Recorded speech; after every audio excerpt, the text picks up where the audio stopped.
ഞാനൊരു ചോദ്യം ചോദിച്ച ആൻസർ പറയാം. ഒരു ചോദ്യം ചോദിച്ച ആൻസർ പറയാം. നിങ്ങൾ പുതുതായിട്ട് വന്നാ അല്ല, ഞാനൊരു ചോദ്യം ചോദിച്ചാൽ നിങ്ങൾ ആൻസർ പറയാം. ഫോണില് നോക്കിക്കൊണ്ട് ഭക്ഷണം കഴിക്കുന്നത് വയറിന് എന്താണ് ദോഷം വരുത്തുക? ഫോണിൽ നോക്കി ഭക്ഷണം കഴിക്കുന്നത് വയറിന് എന്താണ് ദോഷം വരുത്തുക? എങ്ങനെയാണ് ഇല്ലാകുന്നത്? കഴിക്കണതിനനുസരിച്ച് വായു ഉള്ളിലേക്ക് അല്ല, നമ്മൾ ഭക്ഷണമാണ് കഴിക്കുന്നതെന്ന് തിരിച്ചറിഞ്ഞ് ഭക്ഷണം കഴിക്കുമ്പോഴാണ് സലൈവ നമ്മുടെ ഉമിനീർ ഗ്രന്ഥികൾ കൃത്യമായിട്ട് ഉത്പാദനം നടത്തുള്ളൂ, ദഹന പ്രക്രിയ സാധ്യമാവുള്ളൂ.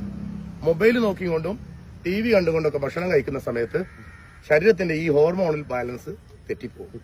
അപ്പൊ അതുകൊണ്ട് തന്നെ ഭക്ഷണത്തിന്റെ ദഹന പ്രശ്നങ്ങൾ എന്തുണ്ടായിരിക്കും? കൂടും. അത് ബോഡിയെ അബ്സോർവ് ചെയ്യാനും എല്ലാറ്റിനും അത് കാര്യമായ തകരാറുകൾ സംഭവിക്കും. ഇതേ കുട്ടികൾക്ക് മൊബൈലും കൊടുത്ത് ഭക്ഷണം കൊടുക്കുന്ന ഉമ്മമാരുണ്ടല്ലോ, അവരാണ് ആദ്യം ഇത് കാണേണ്ടത്. ഓക്കെ.